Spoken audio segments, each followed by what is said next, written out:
Hello everyone, and if you just stumbled onto this video, you've reached my series called Work Gigs for a Fractured Economy. It's a compiled digital series for working class communities by Dr. Tiffany A. Flowers.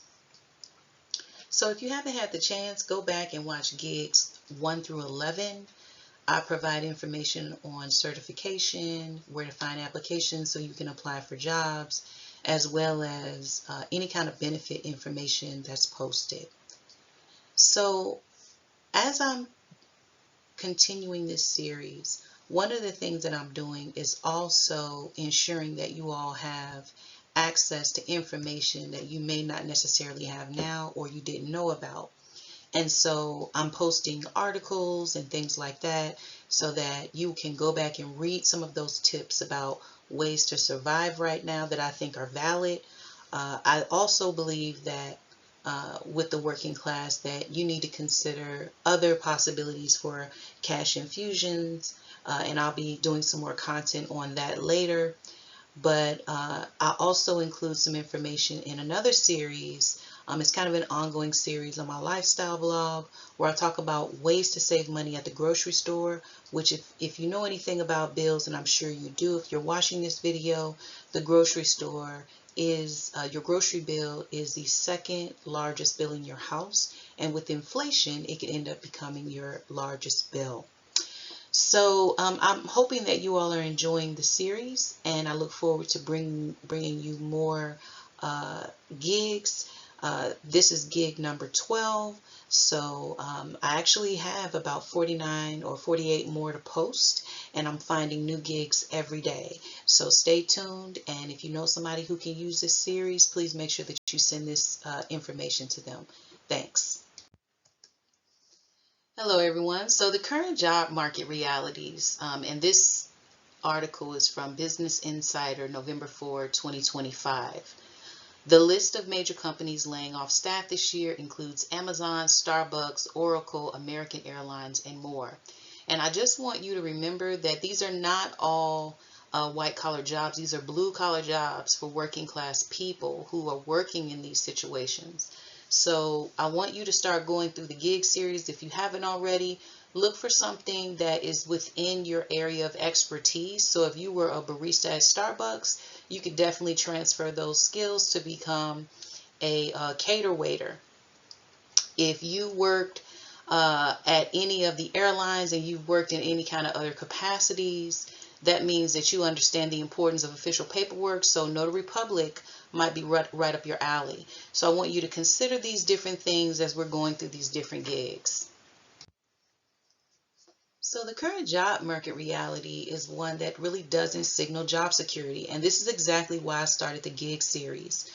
My name is Dr. Tiffany A. Flowers. I am someone who had to work 3 to 5 jobs going through school, and who knew that that would become information that I would share later after finishing my graduate degrees.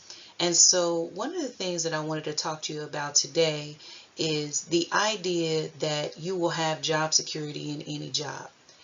Most jobs are at-will jobs, and most people don't realize that. You get evaluated on your job. You could get a good job evaluation and not end up there. Most jobs are year to year. And so it's very important that you do your work at your job, but each job you work, you should be working toward another job, especially in an economy where things are not, there is very little job security in terms of not being able to have a job, period. You're not being furloughed where you might not work a couple of days or you have to drop down to part-time. You have to make some adjustments for a small period of time. People are being terminated every single day. And if you come from the working class, this isn't a surprise. It happened in the 80s. I talked about this before in the series. And so you need to know how to protect your finances so that you'll be able to survive over these next 4 to 5 years as these policies take effect. So I want you all to consider going back and reading this article, Worried About Job Security, Take These 5 Steps Now to Protect Your Finances. I always point to people who writing for publications who I think have something valid to say. There's a lot of garbage on the internet, but I think that what was in this particular article was important. The source is Yahoo Finance, November 6, 2025. And the writer is Ivania Pino. So I want you to make sure that you look that one up so that you can take a look at it.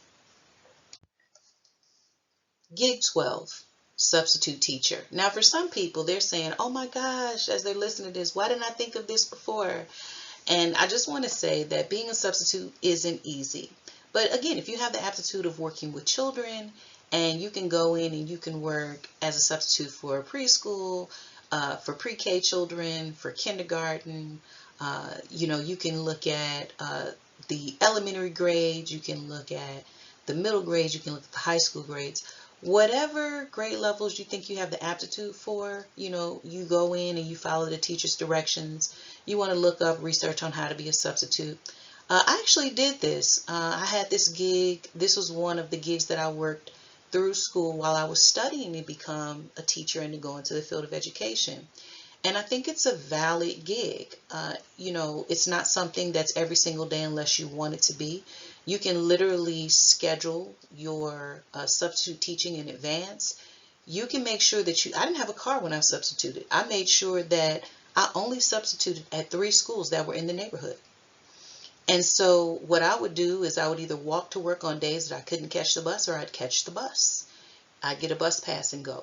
But walking to work, because it was right down the street, it cut down on expenses. I was able to get my exercise in during that time. And also, the rate of pay is $75 to $150 per day. In some districts, they may pay more. And I say this because it's really important to understand that you can substitute either every single day, or you can substitute just a couple of days a week. And you can schedule it far, far in advance, because teachers know when they're taking off, and so they actually schedule their substitutes. Some people become the substitute of the school. I was a substitute of the school for 2 different schools. They knew that they could call on me, and so I would substitute every Monday and Friday, because I knew that teachers would take off during that time, and I knew which classes that I was going to. And so having that gig and having that consistent check, we were paid every week. I think now people are paid every 2 weeks. But having that consistent gig allowed me to gig on the weekend. I would just have one other part-time job on the weekend, and it just made my life so much easier because I was able to have those checks coming in.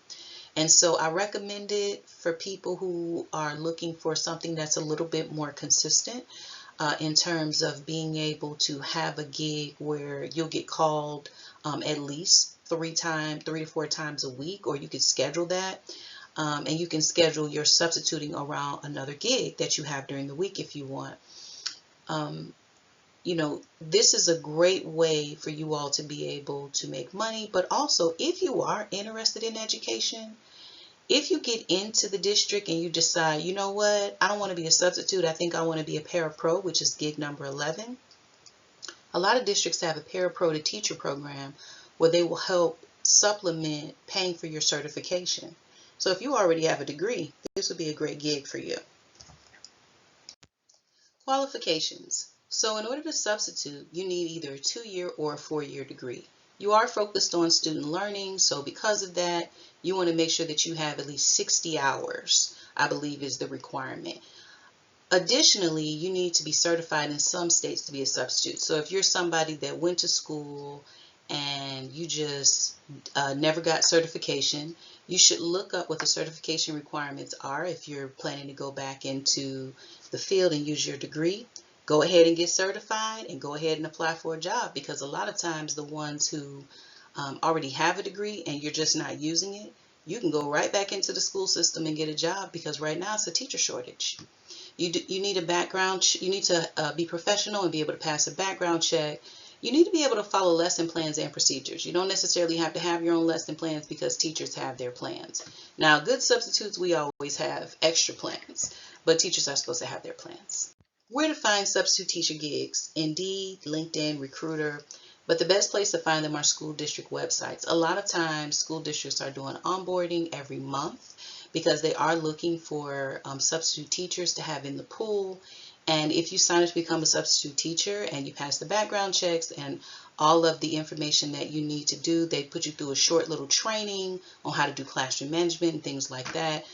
Once you get your what's considered to be almost a certification for substitute teaching, you can start within a week or two. And you can start making money right away. And so that's really important.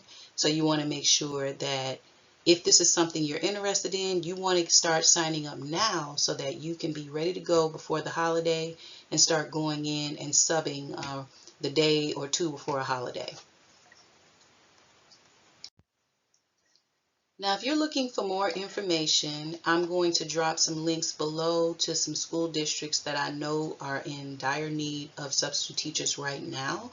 I'm also going to post some information on different resources you may need to use if you are planning to become a substitute teacher so that you go in with some materials. What I recommend if you're planning to become a sub is go to the library, check out some books. For the elementary level, and make sure you have your own books that you read to your students, as well as some different activities like word activities. I used to bring like bingo, word bingo, shape bingo, number bingo. I'd have bingo games, and if the children behaved during the last 45 minutes of the day, we would play bingo, and I had prizes, and they absolutely loved it. And so it's just a great way to make sure that you're engaging students and learning and having fun at the same time. So if you haven't already, please subscribe to my channel for more content at Tiffany A. Flowers on YouTube. I have different series that I am creating each week, and the series that I'm working on now in terms of gigs for Fractured Economy, I still have a lot more content I'm going to post. I've also started posting more on my series about saving money at the grocery store. Additionally, I'm working on one about retooling and thinking about whether you should go back to school for certain certifications and things like that.